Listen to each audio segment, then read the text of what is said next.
Mais la mémoire, elle, reste quelque part comme un bruit de fond. D'où la création du voyage dans le temps, aussi simplement et rapidement dans Endgame, une capacité héritée de Doom, pas de Stark. Troisième théorie, Robert Downey Jr. a toujours été Doom et Marvel va le révéler. Pas besoin de faire revenir Doom, il était déjà là, et Avengers Doomsday, c'est pas juste un film, c'est une révélation. En gros, RDJ égale Doom depuis 2008. Et son retour, c'est un réveil. Et là vous allez me dire, mais Julien, comment RDJ peut être Doom alors qu'il est mort dans la timeline 616 ? Oui, c'est tout à fait vrai. Par contre, il n'est pas exclu que celui qui demeure ait fait remplacer tous les Victor Von Doom par des Tony Stark, afin que Doom ne naisse jamais. Exactement comme le fait le Conseil des Rides, dans les comics, ils emprisonnent tous les Doom de tous les univers. D'ailleurs, il y a deux indices très importants à prendre en compte dans cette théorie. Premier indice, les frères Russo ont expliqué en interview que le personnage de Dr. Doom dans Doomsday a un rapport avec le sacrifice de Tony Stark à la fin d'Endgame. Et deuxième indice, Victor Von Doom était déjà sur le radar du TVA, et donc de celui qui demeure, j'en veux pour preuve, cette scène de Loki saison 2. Ici, Mobius et Loki parlent d'un enfant qui est clairement Victor Von Doom,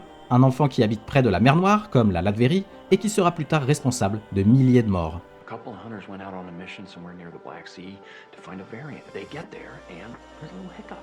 The variant is an 8-year-old boy. Dans cette théorie, Doom pourrait dreamwalker dans le cadavre de Tony Stark. Dans Doctor Strange in the Multiverse of Madness, on découvre le rêve marche, une capacité à posséder un autre soi dans une réalité différente. Wanda le fait, Strange le fait, pourquoi pas Doom ?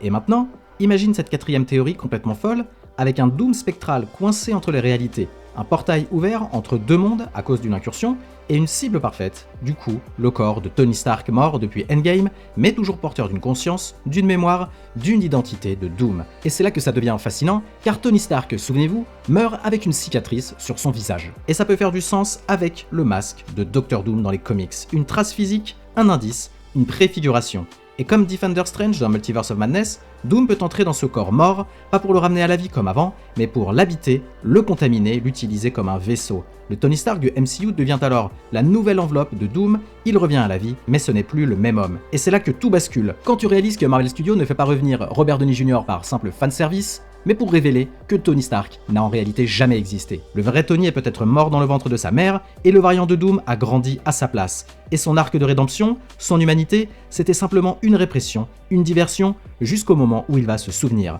Et dans Doomsday, Robert Downey Jr. est Doom, un Doom tragique, conscient, un Doom qui se souvient. En fait, voilà ce que cette théorie change. Le héros qu'on a suivi pendant 20 ans est en fait l'ennemi qu'on craignait le plus. Mais c'est pas juste un twist cosmique, c'est une réflexion sur l'identité. Est-ce qu'on est ce qu'on fait ou ce qu'on est à l'origine ? Et surtout, si Doom a pu devenir un héros malgré lui, est-ce qu'il peut redevenir un monstre maintenant qu'il se souvient ? La suite va être clairement brutale et Doomsday ne sera pas un combat contre un tyran, mais contre un frère perdu, un père fondateur devenu une menace existentielle.